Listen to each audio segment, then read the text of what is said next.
네, 시청자 여러분 안녕하십니까. 4월 4일 뉴스 특보 시작합니다.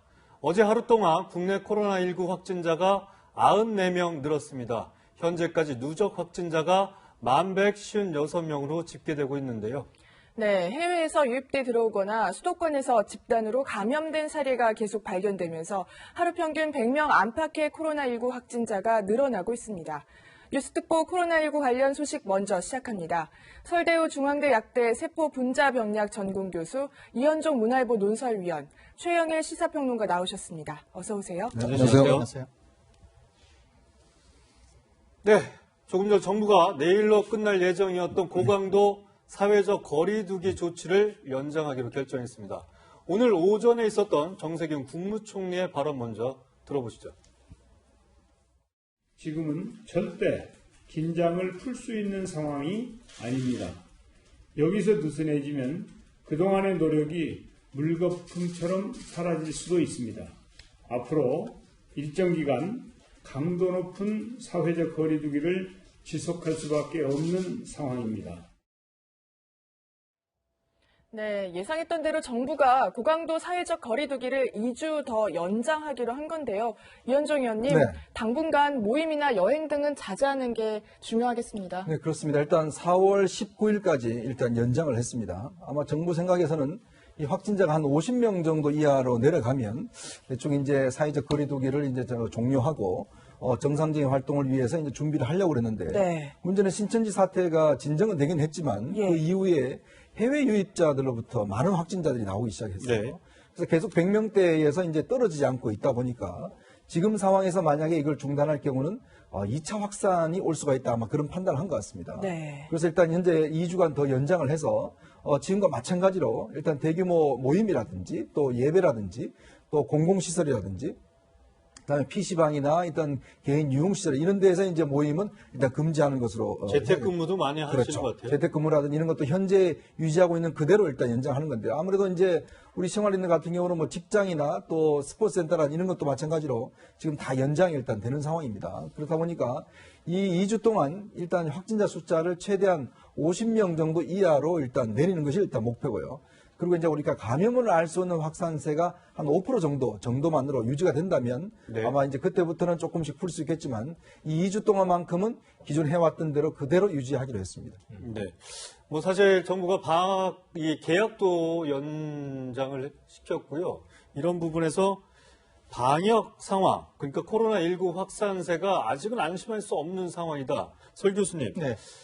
그런 것 같아요. 이 집단 감염, 병원, 의정부 이 성심병원도 마찬가지지만 계속해서 집단 감염도 나오고 앞서 말씀하신 것처럼 해외 유입자들 확진세도 줄어들고 있지 않거든요. 네, 그렇습니다.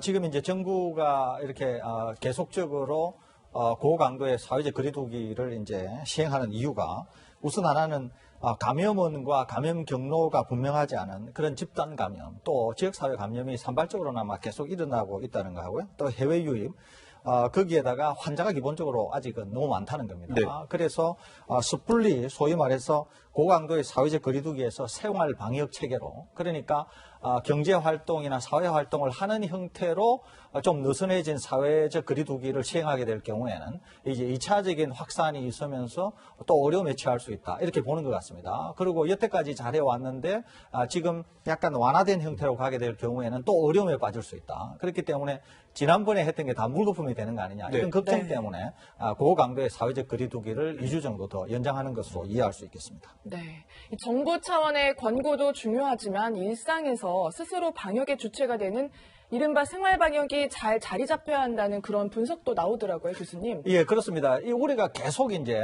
고강도의 사회적 거리두기를 현실적으로 뭐 무한정 질서한다고 하는 것은 불가능합니다. 예.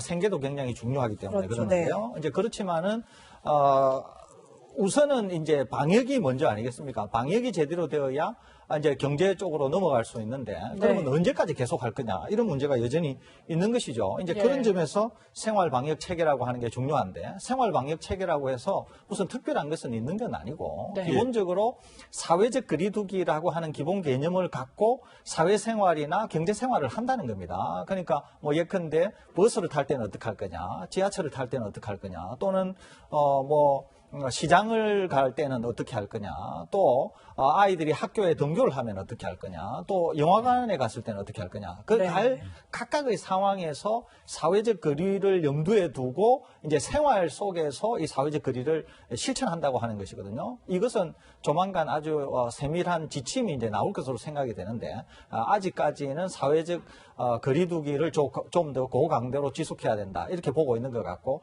조만간 아마 적당한 시기가 되면은 생활 방역 체계로 넘어가지 않을까, 이렇게 예상이 됩니다. 네. 뭐, 하루빨리 뭐, 생활 방역 체계, 이런 것들이 시행이 됐으면 좋겠다는 생각을 가지고 있고요. 그런데 오늘도 참 주말입니다. 이 토요일이라 외부로 이렇게 꽃 구경 가시는 분들이 굉장히 많을 것 같은데, 사회적 거리두기 조치가 시행되고 있지만 사실 좋은 날씨나 이런 걸 봐서는 꽃도 피고 있고요. 그래서 최근에 뭐 이 꽃 구경 가시는 분들도 굉장히 늘고 있고, 그런데 이런 관광객들이 몰리면서 지자체들도 비상에 걸렸다고 하는데, 각 유명 관광지죠, 이렇게 몰리면서 사회적 거리두기가 제대로 안 되니까 강원 삼척시에서는 아예 유채꽃밭을 갈아엎었다고 하더라고요. 최영일 평론가. 맞습니다. 네. 이게 여기가 삼척 맹방 유채꽃 축제를 하는 곳인데, 네. 해마다 유채꽃이 너무 아름답게 노란 꽃망울을 터뜨리니까 네, 지금 화면에도 이게 나오고 있습니다. 20-30만 명이 모이던 곳인데, 이 사실 축제는 다 취소됐습니다. 진해 군항제를 필두로 해서. 하지만 꽃이 피는 걸 막을 수는 없는 거죠. 그 꽃이 너무 예쁘다 보니까 상춘객들이 그래도 사람이 적겠지, 또는 드라이브 스루 방식으로 그냥 꽃만 보고 지나가면 되겠지, 또 안 모이진 않는단 말이에요. 그래서 이 삼척은 지금 우리는 청정 지역인데 이 꽃 때문에 또 이 바이러스가 퍼져서는 안 된다. 눈물을 머금고 지금 트랙터 3대가 동원이 됐고요. 5.5 헥타르의 정말 아름다운 유채꽃밭이 2시간 만에 저렇게 밀려서 초토화가 됐습니다. 정말 뭐 눈물 나는 조치지만 네. 그 사회적 거리두기를 실천하자는 의미고, 지역사회도 네. 이렇게 축제를 못하고 관광객들이 안 오면 손해가 굉장히 클것 같아요. 막심하고 네. 경제 타격이 크지만 일단은 1차적으로는 바이러스를 막는 게 우선이다. 그래서 저는 오늘 오전에 여의도를 지나왔는데요. 네. 정말 이 벚꽃이 흐드러지는데 사람 없습니다. 바리케이트가 쳐져 있고요. 그리고 지금 저 채널A 와서 제가 저 청계천변에 내려가 보니까 정말 사람 없습니다. 아름다운 날씨인데도 그만큼 우리가 정말 이런 얘기들을 해요. 자, 꽃은 내년에도 피지 않느냐. 네. 올해 우리가 버텨보자. 이 같은 마음이 지자체와 우리 국민들이 같은 마음이니까요. 올해 잘 넘어가게 되기를 기대해 봅니다. 네, 그 사회적 거리두기에 동참하기 위해서요, 벚꽃 축제하면 가장 유명한 서울의 여의도 벚꽃 축제도 16년 만에 처음으로 행사가 취소됐다고 하는데요. 시민들의 목소리도 들어보시죠. 친구들한테도 이렇게 막 자랑을 좀 하려고 왔는데 그냥 이렇게 바리케이드를 탁 막아놓으니까 너무 아쉬워요. 봄을 지금 즐기고 싶고 꽃을 가까이서 바라보고 싶은 그런 마음까지 다 자유로움을 빼앗기는 것 같아서. 저희는 코로나 때문에 지금 이게 정말 사실 시민들도 뭐 힘들잖아요. 그러니까 뭐 그거는 괜찮은데. 네, 아무래도 행사는 취소가 됐는데 혹여나 또 찾는 사람들 때문일까요? 이현종 의원님. 네. 인근의 버스 정류소도 다 폐쇄가 네. 됐다면서요? 그러니까 아예 사람들을 이제 오지 못하도록. 예. 그러니까 버스나 그다음에 주차장, 네. 그다음에 뭐 사람 통행 자체를 아예 금지시켰습니다. 아시겠지만 예. 여의도 국회에 들어오는 이 윤중로가 워낙 벚꽃이 유명한 곳이거든요. 지금쯤이면 뭐 주말에 아우, 차들 뭐 때문에 가지도 못하죠. 걸어가지도 못합니다. 지금 뭐 다 여의도 인근이 막히니까요. 네. 원래 이제 우리가 진해 군항제와 또 여의도 벚꽃 축제가 유명한데 이미 진해 군항제 같은 경우는 그 주민들이 나서서 전부 다 막았지 않습니까? 예. 그래서 그 오신 분들이 그냥 차 타고만 둘러보는 상황이었는데 이번 같은 경우는 아예 차 타고 둘러볼 수도 없게 만들었습니다. 왜냐하면 차를 타고 할 경우에 이게 워낙 막히기 때문에 이 길 자체가 그 사람 통행도 금지시켜 버렸어요. 그러다 보니까 지금 이 여의도 자체는 완전히 이제 거기 아예 보니까 컨테이너 하우스를 네. 그냥 하면 또 가시니까 아예 컨테이너 하우스를 중간중간 놓고 차가 아예 못 가도록 그렇게 만들어버렸습니다. 그러니까 그만큼 어떤 면에서 보면 이렇게 어떤 다중들이 모이는 장소, 일본 같은 경우도요, 최근에 벚꽃 축제 때문에 상당히 확산됐다라는 그런 네. 보고가 있었거든요. 왜냐하면 이게 밀접하게 접촉을 하고 또 같이 이렇게 뭐 이야기를 하다 보면 여기가 어떤 면에서 보면 야외이긴 하지만 굉장히 밀접 접촉지가 될 수가 있습니다. 네. 그렇기 때문에 실제 이렇게 야외더라도 인구가 밀집돼 있고 이런 곳은 일단 전부 다 차단하는 것으로 일단 해서 참 아쉽지만 내년 벚꽃을 기대해야 될 것 같습니다. 네, 정말 안타깝습니다. 국내 코로나 좀 상황을 점검해 봐야 될 것 같습니다. 국내에서요, 첫 의료인 사망이 발생을 했습니다. 업무가 폭중한 보건소의 일선을 돕다 감염된 것으로 해당 의사가 추정이 되고 있는데요. 최영일 평론가님, 네. 구체적으로 어떤 좀 내용입니까? 정말 안타까운 일이죠. 첫 의료인의 사망이 나온 건데요. 대구 지역입니다. 이분은 대구 지역의 내과를 개원하고 있는 이 개원 의사분이세요. 60대 의사라고는 이제 언론에 나오지만 이제 60세십니다. 그런데 2월 후반에 대구에서 확진자들이 폭증하던 그 시점에 이 대구의 강서구 보건소가 밝힌 바에 따르면 개원의지만 워낙 거기 의료 대응이 안 되다 보니까 이 병원에서 보건소 지원을 하셨다는 거예요. 네. 그래서 2월 26일에 50대 감염 환자를 진료를 했습니다. 그리고 3월 중순, 3월 18일에 이 의사 본인이 이 발열과 기침이 났어요.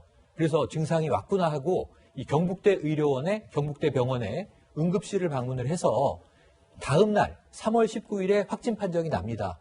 그래서 이제 입원 치료를 받던 와중인데 4월 3일 오전 9시가 좀 넘은 시간에 안타깝게 네. 사망하신 겁니다. 네, 사실 네. 의료진 감염 문제는 이 코로나19 사태 초반부터 계속 제기돼 왔거든요. 설 교수님, 예. 정말 이건 좀 해결할 방법이 없을까요? 사실 이제 상당히 어려운 문제기는 합니다. 네. 그럼에도 불구하고 이제 상당한 주의를 기울여야 되는데요. 우선 하나는 증상이 있으신 분들이 병원을 이용하실 때 극도로 조심을 하셔야 됩니다. 우선 하나는 동네 병의원을 이용하시는 것은 웬만하면 안 하는 게 좋습니다. 왜 그러냐면은 동네 병의원은 이 환자를 걸러낼 수 있는 수단이 없습니다. 그렇기 때문에 내가 조금이라도 증상이 있는 것 같다. 이러면은 1339나 보건소에 전화를 하셔서 선별진료소가 있는 곳으로 가셔야 돼요. 네. 그래야 의료진 감염이 되지가 않을 가능성이 있습니다. 그 다음에 이제 중대형급 병원에서도 첫째 하나는 병원 내에 출입하는 분들을 가능하면 줄여야 됩니다. 그래야 이제 병원으로의 확산과 의료진에 대한 감염 가능성을 줄일 수가 있고요. 또 의료진들께서도 병원에만 계시는 게 아니라 이제 퇴근을 하시지 않습니까? 네. 그러면 퇴근을 하시고 난 다음에도 지역사회에 감염이 되어서 본인이 감염될 수도 있지만 병원으로 감염을 또 확산시킬 수 있는 매개체가 될 수도 있는 것이거든요. 예. 그렇기 때문에 퇴근을 하시고 난 다음에 의료진들께서도 꼭 사회적 거리두기를 하시는 등 그렇게 해서 본인 자신이 감염에 노출되지 않도록 하는 게 네. 대단히 중요합니다. 네. 그다음에 의료진들께서 이제 환자를 보실 때는 전문 지식이 있으시기 때문에 충분히 그럴 것이라고 생각이 되는데 그럼에도 불구하고 높아심에서 말씀을 드린다고 하면은 혹시라도 내가 환자를 보면서 감염이 될 수 있다고 하는 가정하에서 반드시 환자를 볼 때 감염병에 대한 그런 준수해야 될 규칙이 있습니다. 마스크라든지 그 이외에 이제 환자를 보고 났을 때의 위생 수칙 이런 것들이 있으니까 그런 걸 아마 잘 지키셔야 되지 않을까 이렇게 생각이 납니다. 네. 지역사회에서 산발적인 집단 감염 사례도 계속 나오고 있는데요. 경기도 평택의 한 와인바에서 이틀 사이에 14명이 무더기 확진이 됐습니다. 그런데 이 와인바를 운영하는 여성은 최근에 미국을 다녀온 것으로 좀 파악이 되고 있습니다. 이현정님. 네, 이분 같은 경우는 이제 평택에 있는 이제 이쪽 오산 기지가 있습니다. 네. 오산 공군기지가 있는데 이 오산 공군기지는 주한미군의 핵심 전력들 기지가 있는 것이거든요. 이 앞에서 와인바를 경영하시는 분인데 이분이 그러니까 미국 국적자라고 그래요. 근데 이제 여기서 이제 감염이 되어 오셔서 지금 현재까지만 해도 13명이 이제 무더기 확진이 된 상황입니다. 이 여성 운영하시는 여성분까지 합하면 14명이에요. 그렇죠. 14명이 이제 되신 거고. 그러다 보니까 이게 이쪽에 이쪽 평택 아산 지역 같은 경우는 이 삼성전자도 이쪽에 있고요. 공장도 네. 있고, 그다음 미군기지가 있기 때문에 네. 이 관련자들이 꽤 있거든요. 관련자도 실제로 확진 판정을 그렇습니다. 받았다. 그러니까 그러다 보니까 이게 어떤 면에서 보면 실제로 다른 지역에 더 확진될 가능성이 있어요. 특히 요즘 이제 미군기지, 주한미군기지 같은 경우도 굉장히 지금 극도로 조심을 하고 있는데. 네. 왜냐하면 지금 미군기지에 이제 우리 군기지도 그렇지만 군기지에 이게 확진자들이 꽤 많이 나왔거든요. 근데 문제는 이렇게 군기지 확진자가 생겨버리면 굉장히 심각한 사태가 올 수 있습니다. 즉 뭐냐면 여기가 주로 주한미군 주요한 조종사라든지 전력들이 다 배치가 되어 있는 곳이기 때문에 이 기지 자체가 상당히 문제가 될 수가 있어요. 그 때문에 실제로 지금 보면 이렇게 산발적으로 특히 해외에서 오신 분들 같은 경우에 유학생들이나 해외 교포라든지 이런 분들에서 이제 비롯되는 게 굉장히 많거든요. 이게 아마 무증상 감염이다 보니까 실제 공항에서 걸러지지 못하고 어떤 도착해서 이렇게 확산되는 경우가 많기 때문에 오늘 아마 정부에서도 이게 연장을 한 이유도 바로 이 해외 확진자들 때문에 상당히 그런 기인한 효과가 큽니다. 네. 의정부 성모병원의 관련 확진자도 계속 늘고 있습니다. 강원도 양양에서 첫 확진자가 나왔는데요. 의정부 성모병원에서 일했던 간병인이었다고 하거든요. 설 교수님, 네. 여전히 집단 감염의 위험성이 크다라고 볼 수 있겠네요. 예, 그렇습니다. 우리가 사실 실외에서 감염 확산이 된 건은 몇 건 안 됩니다. 네. 이렇게 환자가 많음에도 거의 이제 10,000명이 넘었음에도 불구하고 대부분이 실내 그리고 이제 밀접 접촉에 의해서 대부분 확산이 된 것이거든요. 그렇기 때문에 꼭 기억하셔야 될 것은 실내에서 밀접 접촉에 의한 감염 확산이 주 통로다. 이거를 반드시 기억하셔야 됩니다. 네. 그렇기 때문에 이제 병원 내의 감염, 그다음에 교회, 그다음에 PC방 이렇게 실내에 아무튼 다중시설 또 여러 사람이 모이고 하는 이런 밀접 접촉을 통해서 감염 확산이 되기 때문에 네. 그것은 예외가 없다고 볼 수 있습니다. 병원, 요양원 해서 전부 그런 것이거든요. 그렇기 때문에 계속적으로 지금 이렇게 밀접 그 집단 감염이 일어나는 이유가 계속적으로 이 바이러스가 가지고 있는 특징이 감염이 된다고 하더라도 굉장히 스텔스 기능. 그러니까 감염은 됐음에도 증상을 드러내지 않으니까 이제 집단을 접촉하게 되고 그런 집단을 통해서 계속 감염이 일어나는 것이거든요. 예. 그렇기 때문에 꼭 기억하셔야 될 것은 내가 조금이라도 유증상이 있거나 이럴 경우에는 뭐 출근을 안 한다든지 네. 또는 스스로 자가격리를 한다든지 스스로 진단검사를 받는다든지 이렇게 해서 집단에 대한 그런 어떤 감염 확산을 차단하는 선제적인 조치가 있어야 되지. 그러지 않으면 계속 이런 일들이 계속 발생하지 않을까 이렇게 생각이 됩니다. 네. 국내 상황도 안심할 수 없지만 심각한 건 국내뿐 아니라 전 세계적으로 비상이 걸린 상황인데 현재까지 100만 명이 넘는 확진자가 나오고 있습니다. 특히나 아프리카나 중남미 지역도 상황이 점점 악화되고 있는데요. 아프리카 일부 국가에선 과잉 봉쇄 조치로 논란이 일고 있습니다. 네. 뭐 이 시민들을 향해서 총을 쐈다는 얘기까지 들리고 그래서 있습니다. 사망자까지 나오고 있습니다. 네. 케냐의 경우에 네. 이 이동 금지령 내렸어요. 이 제한 조치가 내려졌는데 일부 주민들이 반발하면서 이제 집 밖으로 나왔는데 케냐 경찰이 발포를 한 겁니다. 5명 사망했는데 안타깝게 이게 아파트 발코니에서 내려다보던 13살 소년이 네. 총탄에 맞아서 숨지는 일이 벌어졌습니다. 네. 굉장히 큰 사회 문제가 되고 있고요. 남아프리카 공화국도 경찰이 이동 금지에 반발하는 주민들에게 채찍을 휘두르거나 여기 발포는 고무탄을 쐈는데 3명의 사망자가 나왔습니다. 우간다 같은 쪽에서는 이제 오토바이를 타고 주민이 지나가니까 경찰이 총을 쐈어요. 사망자는 아직은 없지만 2명의 부상자가 나오는 등 지금 아프리카 국가들은 이 코로나 공포감에 좀 아비규환입니다. 네. 사실 뭐 너무 과한 조치 아니었냐는 이런 얘기도 나오고 있는데요. 세계 각국에서 워낙 코로나19 확산이 심각하다 보니까요. 중미의 파나마의 경우에는 여자는 월수금에, 남자는 뭐 화목토에 외출을 하라는 그런 방역 네. 대책도 있고요. 태국의 경우에는 야간 통행도 금지를 했습니다. 설 교수님 보실 때 이런 해외 각국의 그런 강압적 봉쇄령이 코로나19 확산에 그래도 도움이 될 거라고 보십니까?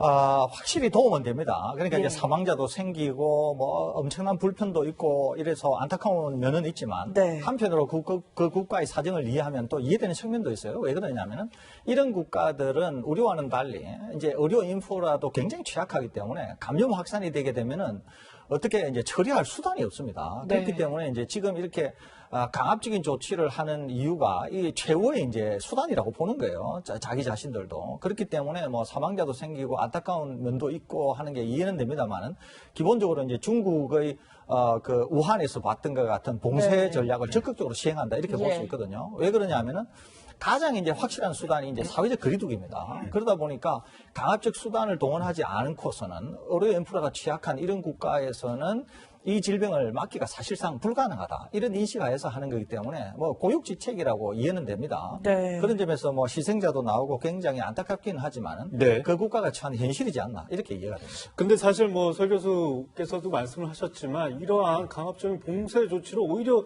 인명 피해가 나는 거는 조금은 이 정부에서 해당 정부에서 국민들한테 더 적극적으로 어떤 부분에 대해서 설명하는 부분이 필요한 거잖아요. 이게 무턱대고 시민들을 봉쇄하고 그렇지 않으면 코로나19에 감염되니까 이런 유혈 사태까지 벌어지는 거는 동의를 할 수 없는 부분 아니겠습니까? 그렇습니다. 그건 이제 정확한 지적이신데요. 이제 각 국가마다 이제 체제가 다를 수 있고 또 이제 사실 서방 국가나 우리나라 같은 데서는 불가능한 그런 이제 조치라고 그렇죠. 볼 수 예. 있습니다. 그런데 이제 그런 국가들이 가지고 있는 어떤 특수성에 기인한다고 보고 할 수만 있다고 하면은 국민의 협조를 받아서 해야 되는데 이제 그런 것들이 뭐 굉장히 어렵다 보니까 아마 이런 고육지책을 사용하는 게 아닌가 이렇게 이해가 됩니다. 네. 네.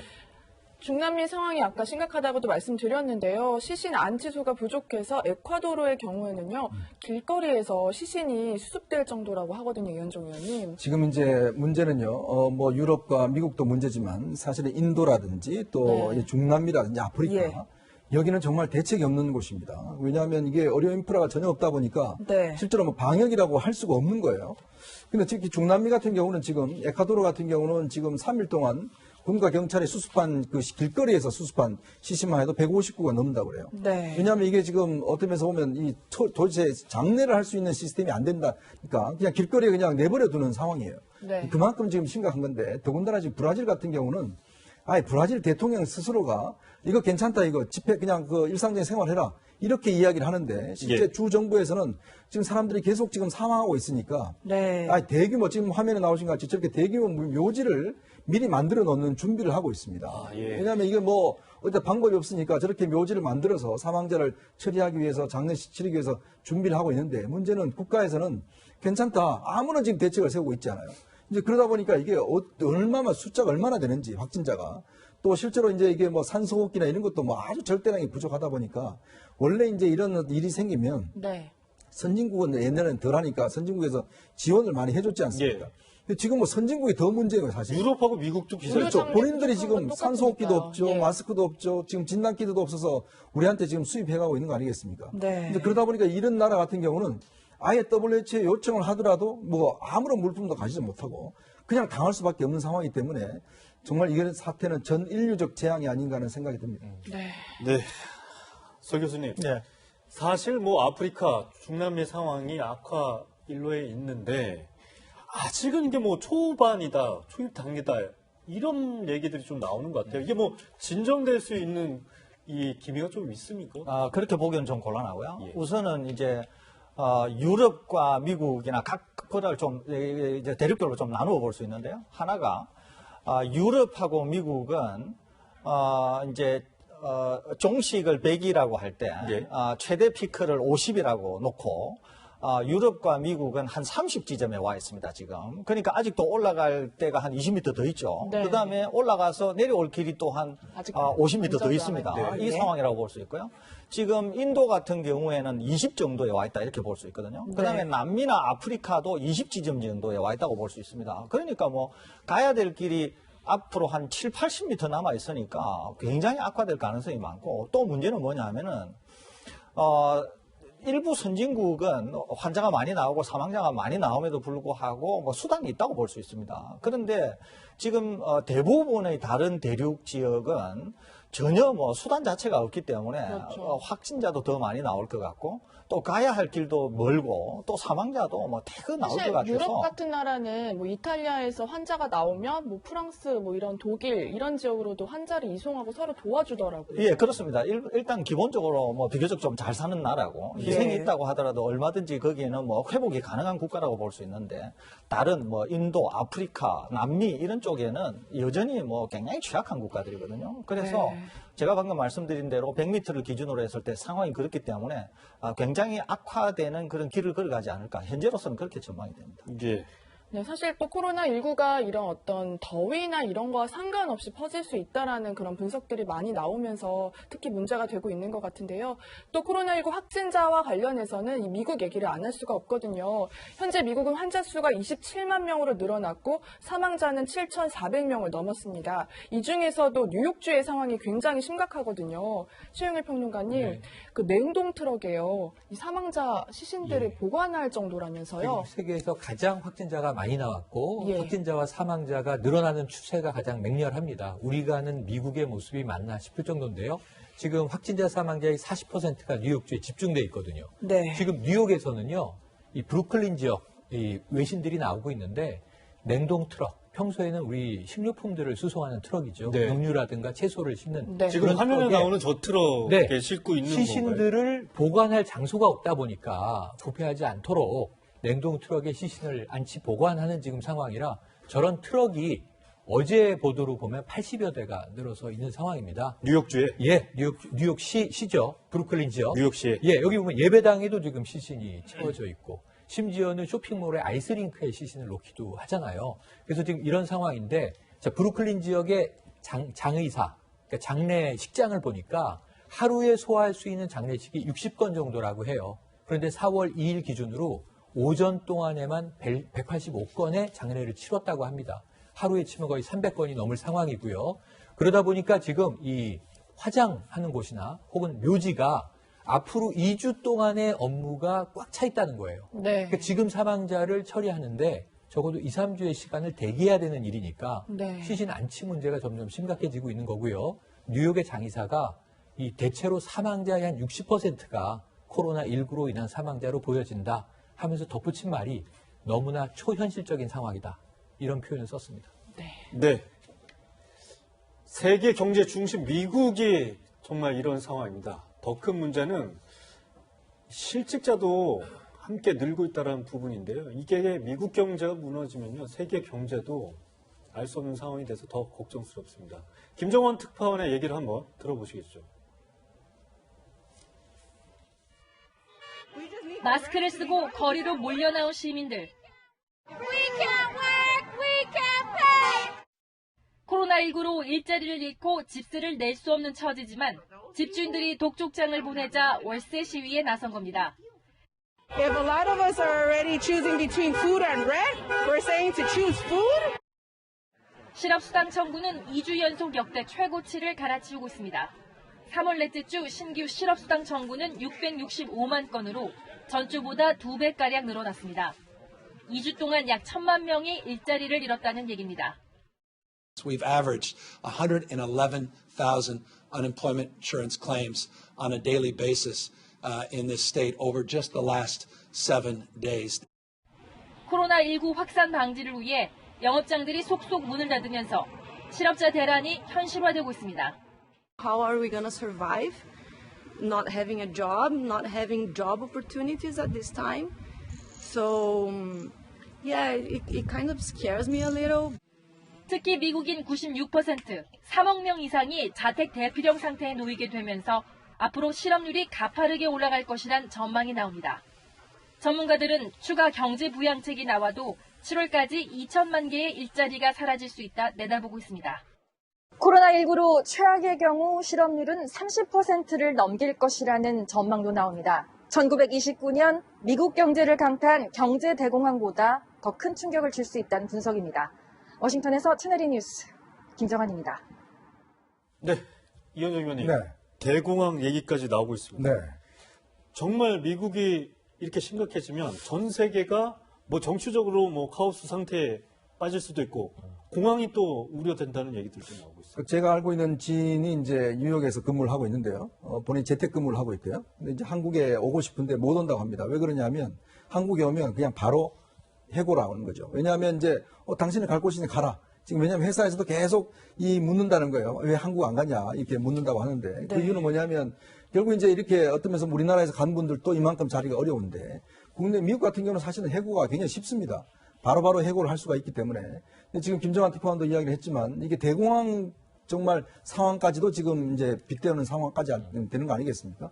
그만큼 된다는 게 우리와 직결되어 있기 때문에 사실 이게 심각한 겁니다. 왜냐하면 미국의 실업 상황은 우리와 어떤 미국과 우리가 교역 관계라든지 굉장히 밀접한 관계이기 때문에 미국이 실업률이 저렇게 떨어질 경우는 우리 경제에 미치는 영향이 굉장히 클 수밖에 없거든요.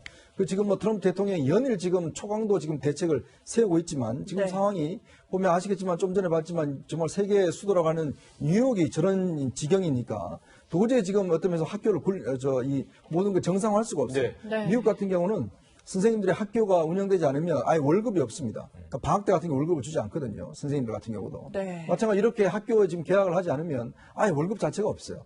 이제 그러다 보니까 이게 실직 상태가 굉장히 커지고 또 미국이 특히 이제 앞으로 11월 달에 이제 대선이 있지 않습니까? 그러다 보니까 미국의 어떤 경제 침체가 이게 굉장히 더 심각해지지 않을까. 또 거기에 또 우리가 영향을 받아서 우리도 지금 경제 전망이 이 마이너스 성장률을 기록할 가능성이 높다는 거거든요. 예. 아마 이제 정말 단단하게 준비를 해야 될 것 같습니다. 네. 사회적 거리두기 방침을 이달 말로 연장했던 트럼프 대통령은요, 일반인들의 마스크 착용에 대한 입장도 좀 바꿨습니다. 직접 들어보시죠. If people wanted, as an example on the masks, if people wanted to wear them, they can. And in many cases, the scarf is better. CDC is advising the use of non-medical cloth face covering as an additional voluntary public health measure. So it's voluntary. You don't have to do it.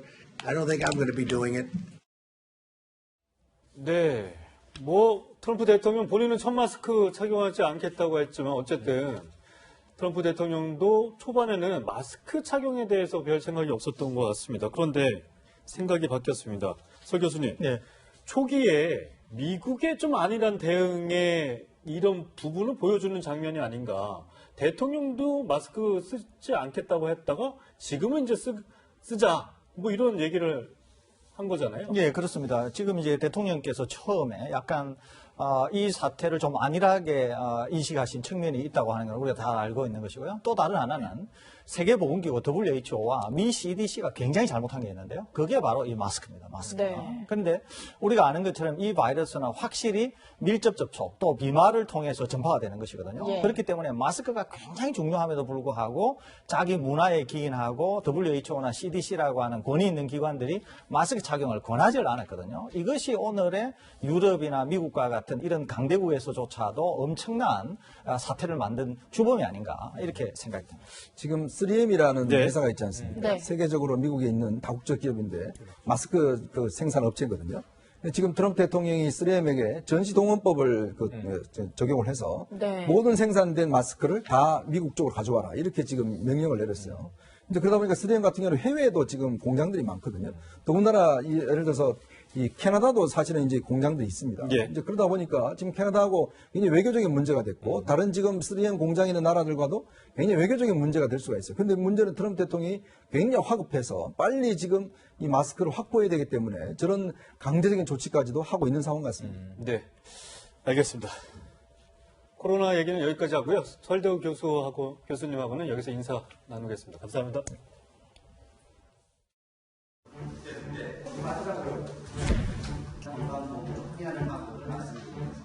긴급재난지원금의 대상자는 신청 가구원에 부과된 2020년 3월 기준 건강보험료를 모두 합산하여 소득 하위 70%에 해당하는 선정 기준 이하인 경우 지원 대상이 됩니다.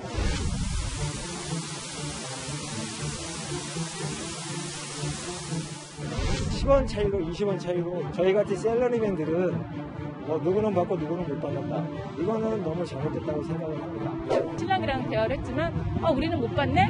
이건 진짜 공평성이 없어. 훨씬 넘죠. 세금들은 다 내고 그리고 받는 건 못 받고 소득 때문에 못 받게 되면 야학이 오르겠죠. 네, 분통 터뜨리고 있습니다.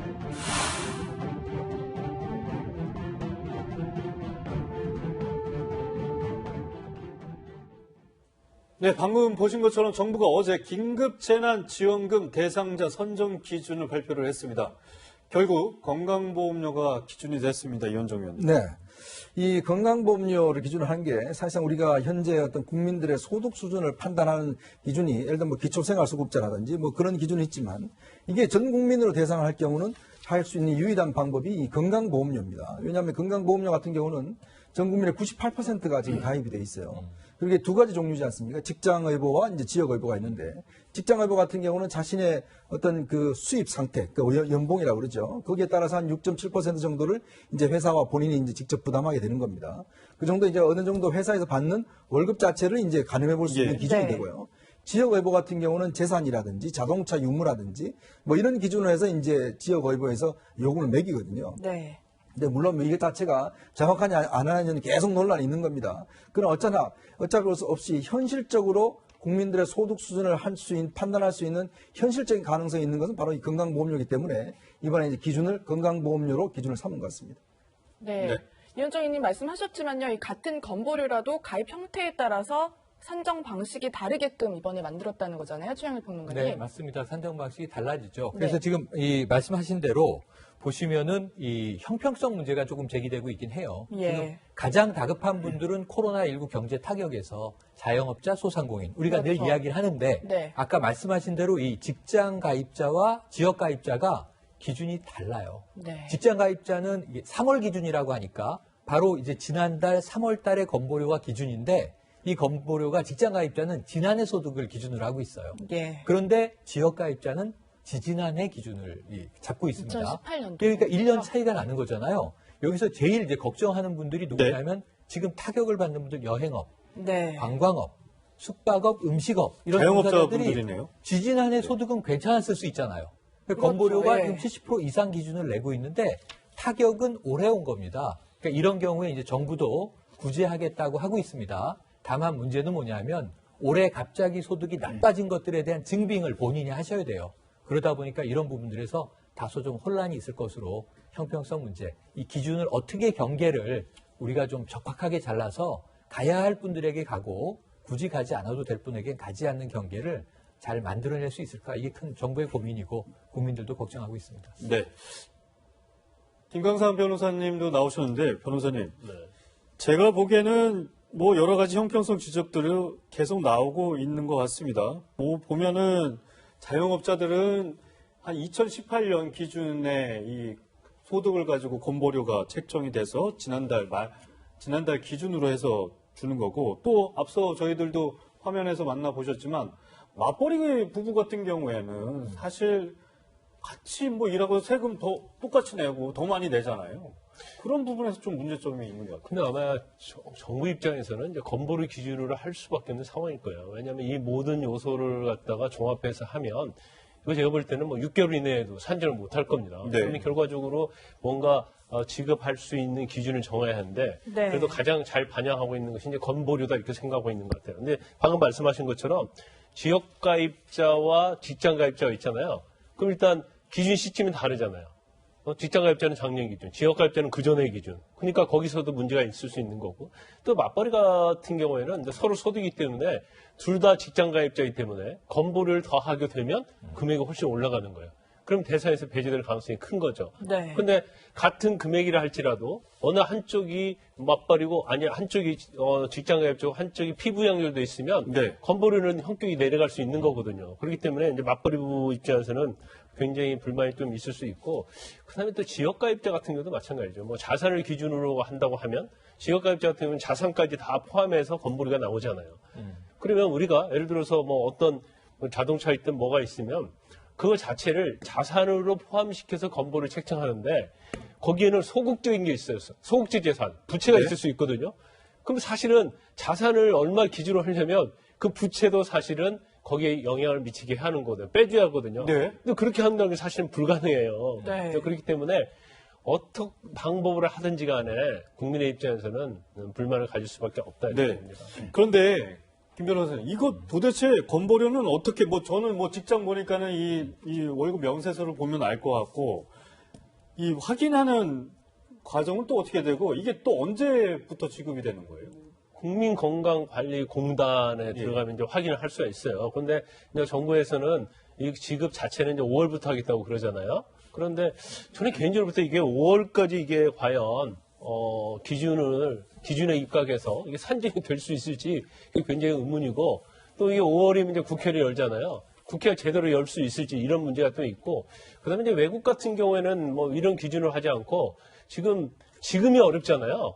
그러면 제가 볼 때는 5월 정도 가면 어느 정도 코로나19가 상당히 좀 가라앉을 가능성이 크거든요. 그러면 그때는 또 너무 늦은 게 아니냐. 네. 또 이런 문제도 있고, 사실 자영업자, 소상공인 이런 사람들의 입장에서 보면 지금이 뭐 사실 며칠 있으면 코로나보다도 굉장히 굶어 죽겠다, 경제적으로 죽겠다 하고 있는데 이게 5월까지 가게 되면 그때 지급하는 것이 효과가 있을까? 그런 좀 의문이 있을 수도 있어요. 네. 이렇게 얘기를 나눠도요, 잘 모르겠다고 하시는 분들이 계실 것 같아서요, Q&A로 한번 준비를 해봤습니다. 질문을 통해서 한번 정리를 해볼게요. 먼저 첫 번째입니다. 매매가 9억 아파트에 사는 직장인의 경우, 어떻게 받을 수 있는지에 대한 부분이거든요, 김 변호사님. 아까 저희가 이제 뭐 소득 재산에 대한 얘기를 했었는데요. 일단 그 70% 중화의 소득으로 해서 지급을 네. 한다고 그러잖아요. 그러면 70% 이상을 가려내야 한단 말이에요. 근데 네. 그 기준 중에 하나가 종부세 부과 대상. 그게 1주택일 때는 공시가격 9억을 공개를 하게 되어 있습니다. 그러니까 이게 매매가는 중요하지 않고 공시가격이 네. 기준이 근데 이제 되는 거죠? 공시가격이 상당히 지금 현실화가 많이 돼 있어요. 네. 그렇기 때문에 만약 1주택인 경우에는 9억 원 기준으로 하고요. 또 네. 2주택 이상, 뭐 3주택 그런 경우에는 공제가 6억이에요. 그러니까 6억을 기준으로 해서 제외를 시키는데 그 종부세 대상자가 한 59만 5천 명 정도 네. 된다고 합니다. 근데 또 다른 문제가 뭐냐면 그러면 이제 자산가를 기준으로 해서 또 공개를 해야 하거든요. 예. 그럼 그 기준을 어떻게 설정할 것이냐. 근데 제가 이제 아까도 말씀드린 것처럼 예를 들어서 종부세 부과 대상 공시가격 9억 원 정도의 아파트를 가지고 있어요. 네. 그럼 그 사람은 자산이 굉장히 많으니까 제외를 할 수 있는데 이게 사실 최근엔 대출이 어려워졌지만 예. 2, 3년 전에는 한 70% 대출을 받을 수 있었거든요. 그러니까요. 제가 만약에 이제 9억 아파트면 한 6억 정도 빚이 있고 그거 매달 원금도 상환하고 이자도 내는 그렇죠. 그런 분들은 어떻게 되는 거예요? 6억이나 9억 정도가 대부분이 대출이 돼 있어요. 그러면 실제로 자산이 공시가격 9억이다 하더라도 자산이 9억인 게 아니고 네. 한 2억밖에 되지 않는 거예요. 그런데 이 사람들을 그리고 이제 월급 받는데 사실 월급이 건보료가 지금 뭐 중화의 소득 70% 이하가 된다 하더라도 결국은 여기서 제외가 되는 거니까 굉장히 형평성이나 불공정한 그런 결과를 네. 초래할 수 있는 겁니다. 네. 네. 두 번째 질문 보겠습니다. 따로 살고 있는 부모님은 이런 질문인데요. 이 얘기는 이제 한 가구당 몇 명과 살고 있으면 받을 수 있는 그게 또 다르거든요. 이러다 보니까 원래는 뭐 4인 가족인데 부모님과 따로 사는 경우가 있을 수도 있고 또 4인 가족인데 뭐 아들이 군대에 가 있을 수도 있고 혹은 또 아들이 뭐 지방의 대학을 다닐 수도 있고요. 네네. 이런 경우에 이제 어떤 식으로 선정을 해야 되냐. 굉장히 다양하죠. 우선 네. 간단한 기본 기준은 직계 가족이면은 한 세대가 될 수 있어요. 예. 그러니까 배우자, 법적인 배우자, 네. 부모, 자녀 이런 경우까지는 한 세대로 포함이 됩니다. 예를 들면 우리 아이가 집은 대전인데 서울에 유학을 가서 자취하고 있다. 세대원으로 포함됩니다. 다만 군복무 중이다. 혹은 뭐 예를 들면 해외 체류 중이다. 네. 교도소에 수감돼 있다. 행방불명이다. 이러면 이제 제외되죠. 가구원에서. 자, 그리고 지금 부모님의 경우는 직계 가족이잖아요. 그 우리 쪽에 피부향자로 부모님이 들어있는 경우에 한 세대로 포함돼 있을 수 있는데 자, 홀어머니가 소득이 제로예요. 다른 가구에 별도의 세대로 살고 계세요. 네. 세대 분리됩니다. 이건 그럼 따로따로 1인 가구로 네네. 어머님은 받으실 예. 수 있는 어머님은 받으실 수 있게 예. 되는 거고 우리도 건보료가 낮으면 받을 수 있는 거죠. 70% 포함되면. 각각으로 치게 예. 되는 거네요. 그런데 한 세대에 살고 있는데 삼촌이다, 사촌 형제다. 그러면은 별도의 세대로 행정적으로 등록되어 있는 경우에 개별 세대로 봅니다. 아, 다른 가구라는 네네, 말씀이시죠? 다른 가구로 보는 겁니다. 한 주소지라 하더라도 그래서 동거인이라 하더라도 그래서 이 경우에는 가장 기본적으로는 직계냐 직계가 아니냐 이걸 가지고 우선 기본 분류를 해보시고요. 그 다음에 이런 경우요. 이 둘 다 직장 가입자인데 부부가 예. 네. 남편은 서울에서 직장 다녀요. 예. 서울에서 주소지가 있습니다. 부인은 세종에서 근무하고 네. 있어요. 세종에 주소지가 있습니다. 세대 분리돼 있으면 이 부부는 각자 개별 세대로 인정받게 됩니다. 아, 전입신고 여부를 따지게 되는 거예요. 그러니까 각각 직장 가입이 따로 돼 있고 주소지가 분리되어 있는 경우에는 개별 세대가 된다는 것도 명심해 주시기 바랍니다. 네, 알겠습니다. 네.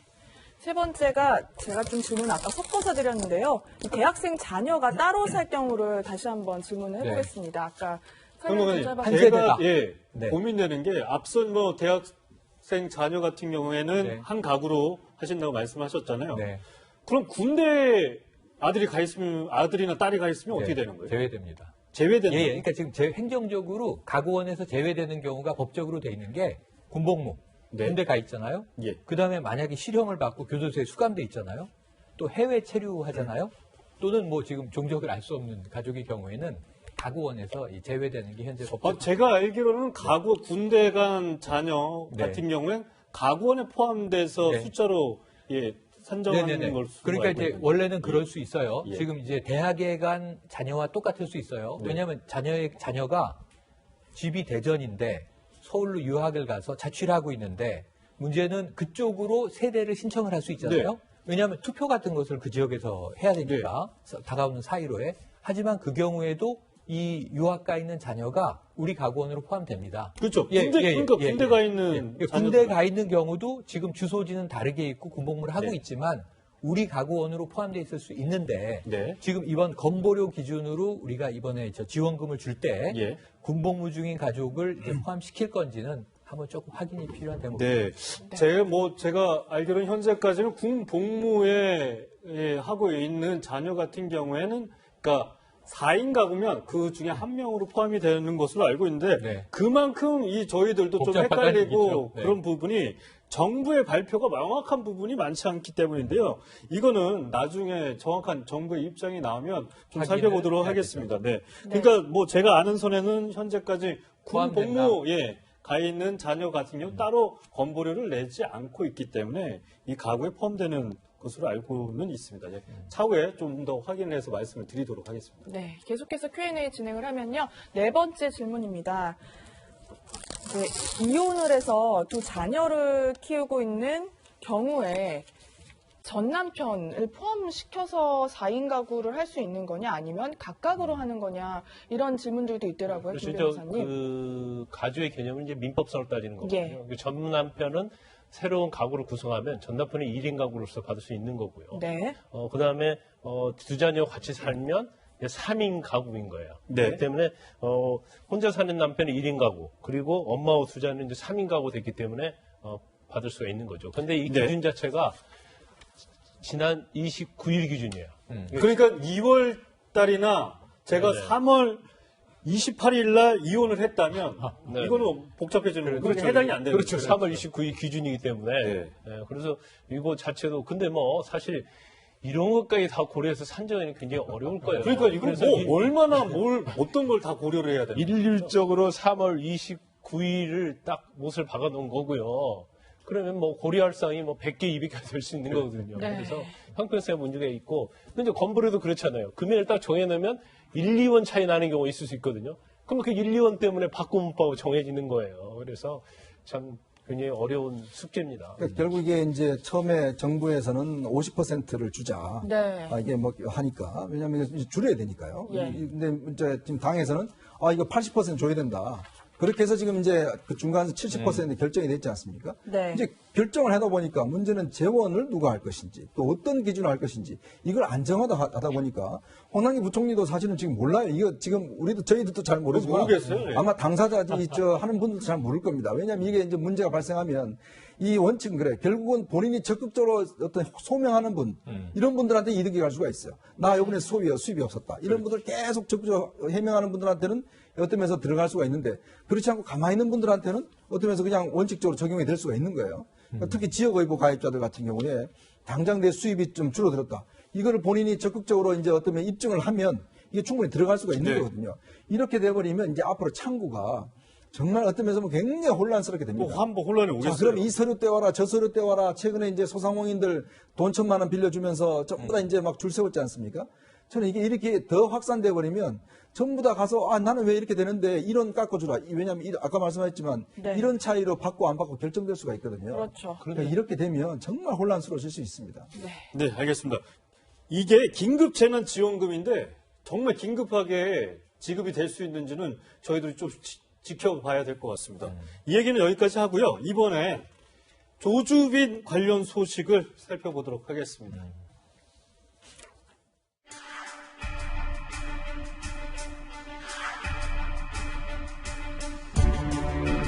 그러면 인정하십니까? 조주빈 씨가 박사방 운영자인 거 아셨어요? 개인정보 유출한 대가로 돈 받으셨습니까? 피해 여성들한테 한 말 없으세요?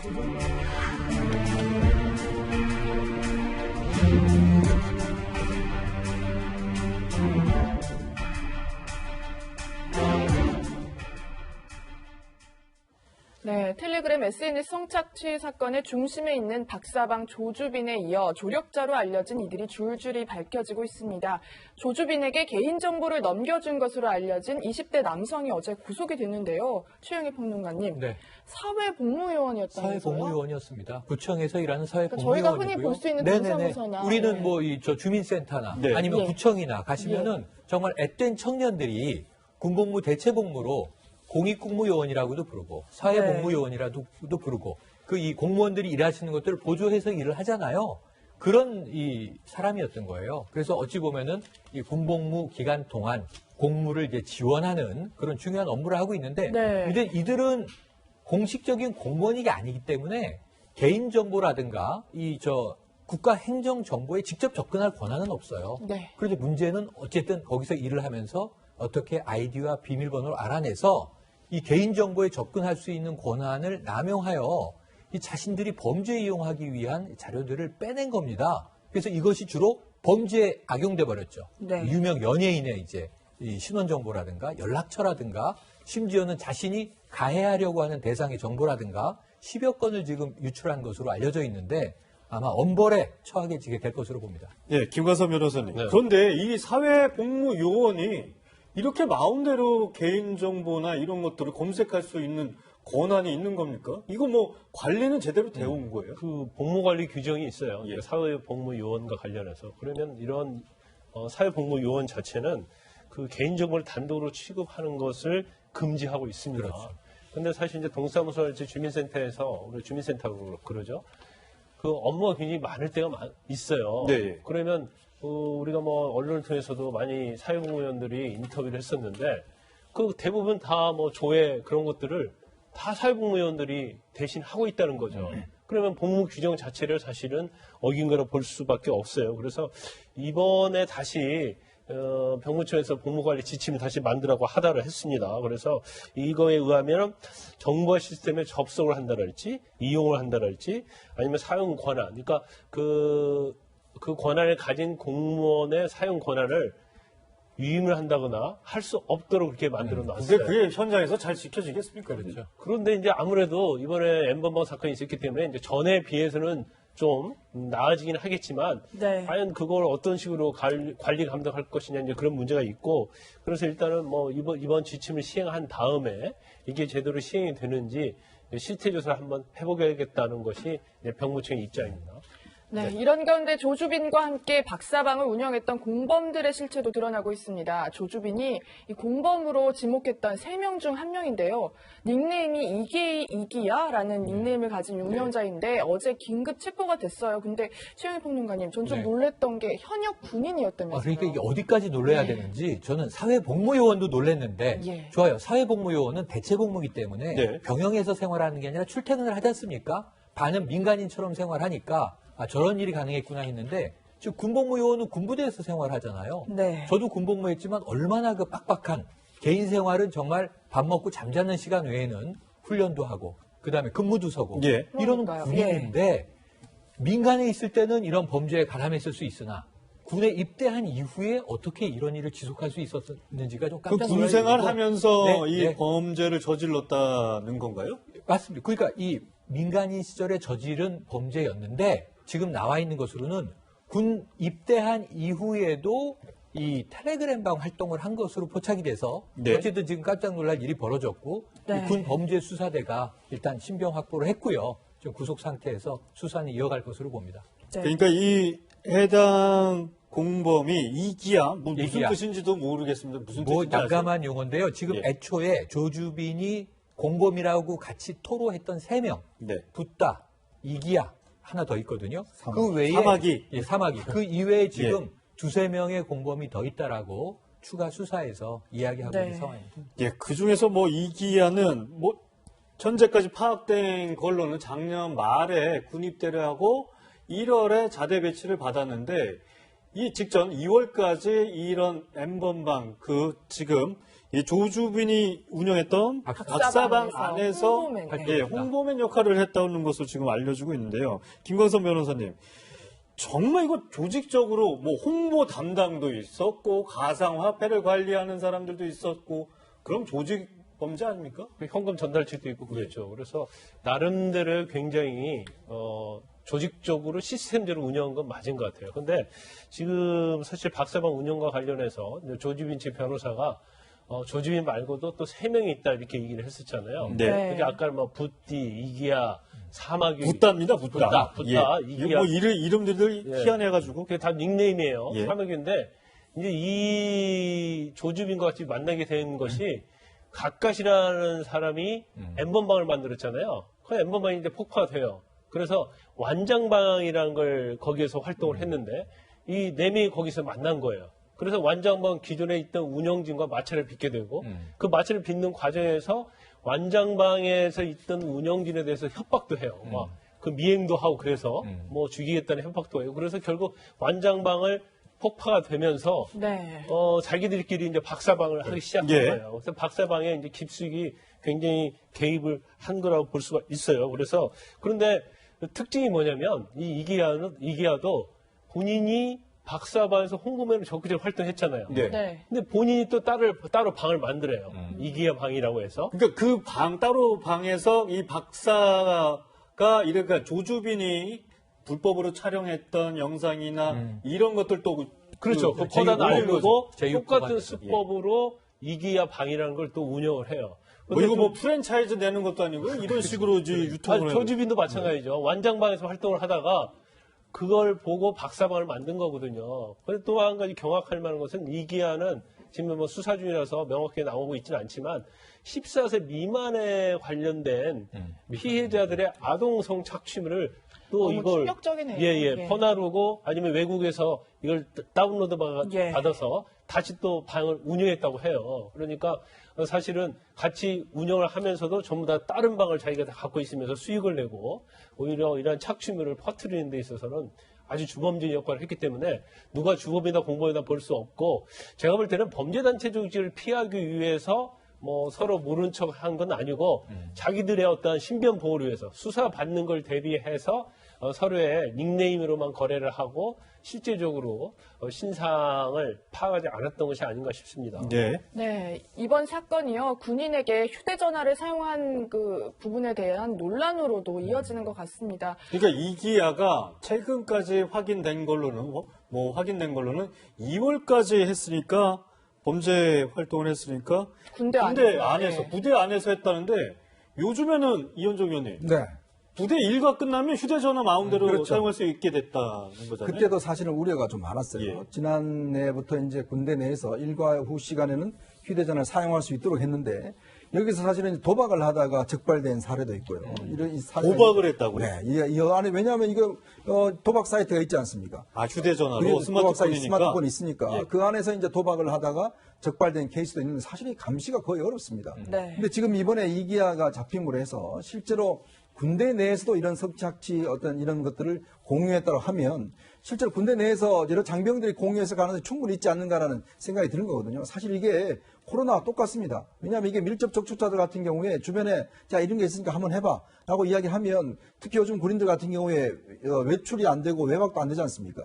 이제 그러다 보니까 군대 내에서 굉장히 확산될 가능성이 충분히 있는 거거든요. 저는 그래서 이게 지금 작년에 사실은 공개할 때부터 이런 우려들이 사실 많았어요. 그래서 너무 성급한 우리가 스마트폰 사용 조치가 아니냐라는 지적이 많았는데 벌써 지금 도박과 지금 착취 영상 공유라는 이런 이제 사례가 비롯되면서 특히 이제 대부분 군 생활하는 게 20대 초반 정도 되지 않습니까? 저는 그래서 이번에 군사 경찰이 이것뿐만 아니라 군내에서 과연 이 스마트폰을 과연 이제 어떻게 사용하는지 이런 과연 착취물들을 공유하고 있는 것인지 좀 이런 부분으로 수사를 좀 확대할 필요가 있다고 봐요. 근데 그러면 또 논란이 될 것 같아요. 왜냐하면 지금 왜냐하면 이거는 범법이니까요. 그러니까 도박이나 이건 범법이니까 이번에 이기아 일단 지금 휴대폰을 압수를 했지 않습니까? 그럼 그 내용에 군 같은 어떤 현역 군인들 이제 회원들이 있을 가능성이 있는 거거든요.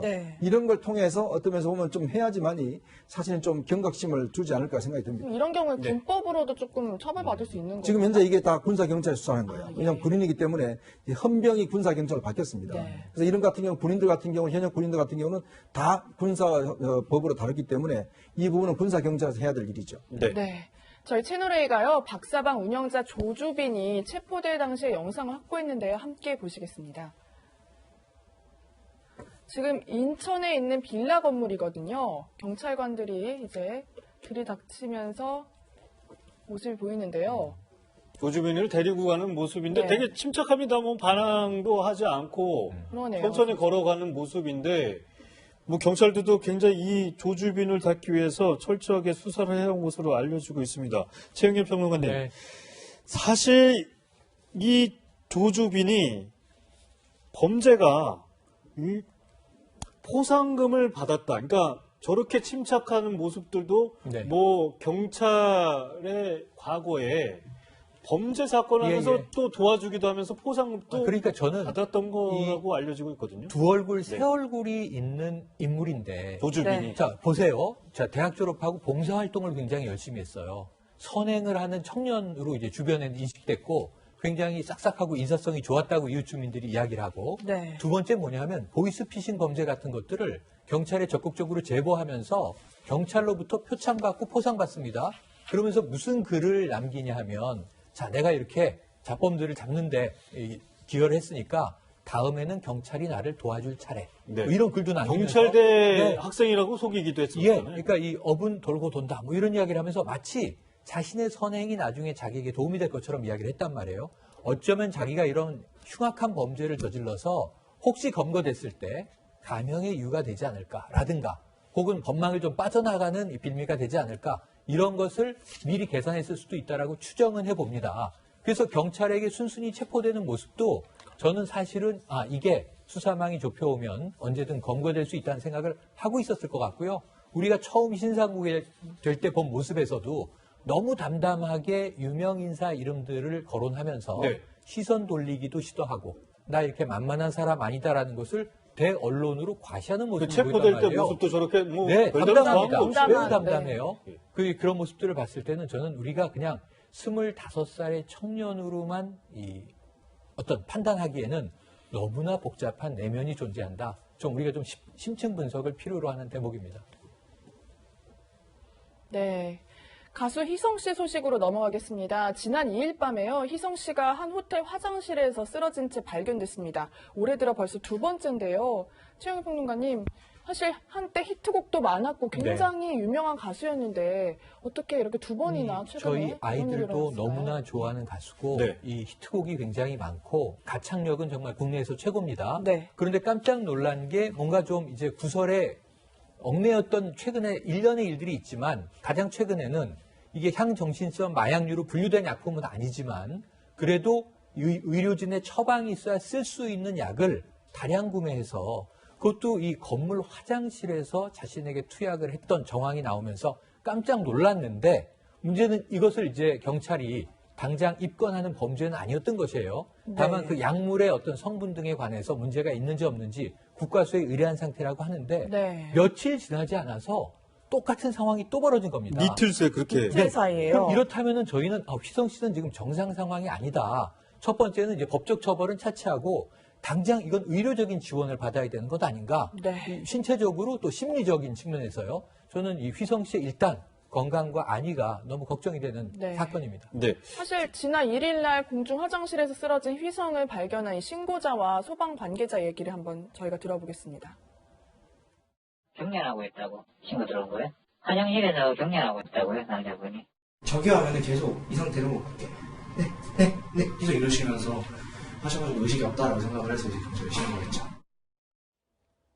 지금 뭐 화면에 보신 인터뷰는 지난 1일 그러니까 첫 번째 이렇게 쓰러졌을 때 휘성 씨 이 사고 당시의 모습이었던 거고 김관선 변호사님 네. 두 번째 또 어느 호텔에서 쓰러진 채로 발견이 됐어요. 네. 그런데 이게 마약이 아니고 그냥 일반 의약품인 것 같거든요. 일반 의약품도 아니고 뭐 마취제?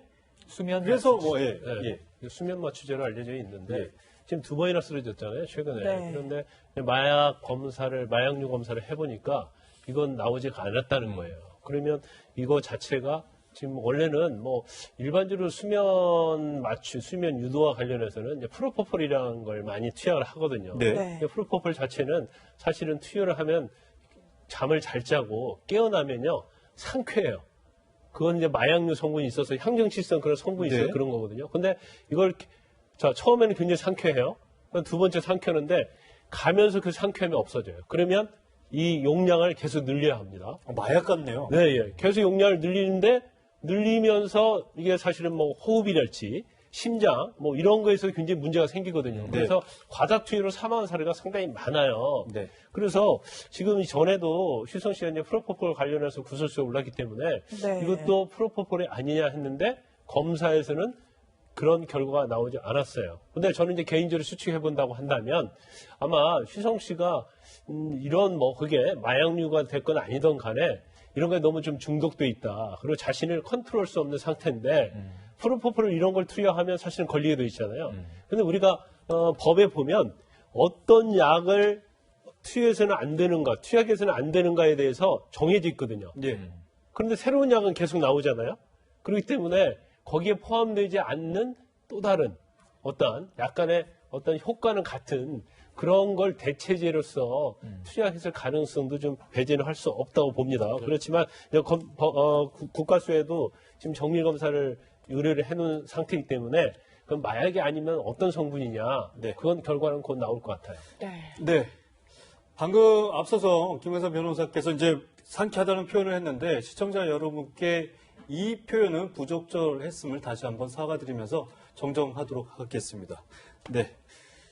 김혜선 변호사 보면 그렇다면 사실 이 휘성 씨가 마약을 투약하지 않았다면 어떤 처벌을 받는 거죠? 이게 제가 알기로는 처방전이 없는 상황에서 그냥 그런 처벌만 받는다는 걸로. 아니, 처방전 없이 약을 구입하면 약을 판매한 사람의 문제가. 근데 이거 의사들이 제가 알기로는 프로포폴이나 이런 건 의사들이 직접 투여를 하잖아요. 그렇죠. 그러니까 처방전 없이 약을 구입한 것 자체는 처벌하기가 어려울 거예요. 그리고 이게 마약류는 우리가 보통 마약류는 이제 마약 정식 마약이 있고요, 대마가 있고요, 그다음에 향정식 의약품이 있거든요. 근데 여기에 해당되지 않으면 사실 아무리 투약을 많이 한다 하더라도 처벌할 수 없고 처방전 없이 구입 과정에서 그걸 판매한 사람이 있다고 하면 그 사람은 처벌을 받을 수 있겠죠. 근데 그렇지만 투약한 사람 자체들은 처벌 기준이 없기 때문에 휘성 씨가 이 건으로 다른 정밀 검사 결과에 의해서 다른 게 나오지 않는 이상은 처벌하기는 쉽지 않다 이렇게 봅니다. 네. 너무나 대중들이 좋아했던 연예인이다 보니까요. 휘성 씨가 왜 이런 행동을 할까 하는 여러 가지 분석들이 있었는데 그중에서 방송인 에이미 씨 이름이 나오더라고요. 최영일 평론가님. 네, 두 분이 원래는 좀 절친했었는데 맞습니다. 에이미 씨가 휘성 씨와 관련된 프로포폴 투약이라던가 이런 걸 폭로하고 뭔가 문제가 생겼던 거죠. 맞습니다. 그러니까 제가 아까 처음에 일부 구설에 얽힌 일련의 사태가 있다라고 말씀드린 게 바로 에이미 씨는 프로포폴 상습 투약으로 처벌을 받았고 추방됐습니다. 지금 미국에서 생활하고 있죠. 그런데 에이미 씨가 유튜브 같은 채널에 나와서 휘성 씨를 거론을 했어요. 함께 투약했다라는 이야기 정황이 있었고 그게 이제 확산이 되자 휘성 씨와 통화한 내용이 공개가 됩니다. 그래서 휘성 씨와 에이미 씨가 통화를 하면서 휘성이 막 이제 에이미 씨에게 나한테 왜 이러느냐, 사실이 아니지 않느냐라고 이제 다그쳐 묻듯 하고 에이미 씨가 정말 미안해, 내가 왜 그런 말을 했는지 나도 모르겠어, 이런 통화 내용이 공개되면서 그럼 에이미 씨가 이 궁지에 몰리다 보니까 친하던 휘성 씨를 같이 마치 프로포폴 투약한 것처럼 엮어낸 거 아닌가? 하면서 진실 게임이 벌어져요. 근데 이제 이미 휘성 씨에 대해서는 상당한 또 대중들의 의심이 가기도 하고 이미지 타격을 입게 된 거죠. 당연히 이제 명성에 타격을 입었습니다. 그 이후로 아마 휘성 씨가 좀 자포자기의 과정을 겪은 것이 아닌가 하는 추정은 되는데 지금 이런 상황을 보면 오히려 에이미 씨의 말에 오히려 더 신뢰가 실리는 양상이 터져버렸단 말이죠. 우리가 전후 관계를 모르지만 그래서 여기에 대해서는 앞으로 이 휘성 씨에 대한 팩트 체크가 필요하고요. 아까 김광상 변호사님 말씀처럼 법적 처벌을 차치하고 휘성 씨는 지금 정상으로 생활할 수 있다고 보기 어렵지 않습니까? 의료적인 정말 이 중독을 벗어나기 위한 또 마음의 건강을 되찾기 위한 정말 인기 가수로 대중의 사랑을 되찾기 위한 절치부심의 노력이 필요한 상황이다. 이런 생각이 듭니다. 네. 알겠습니다.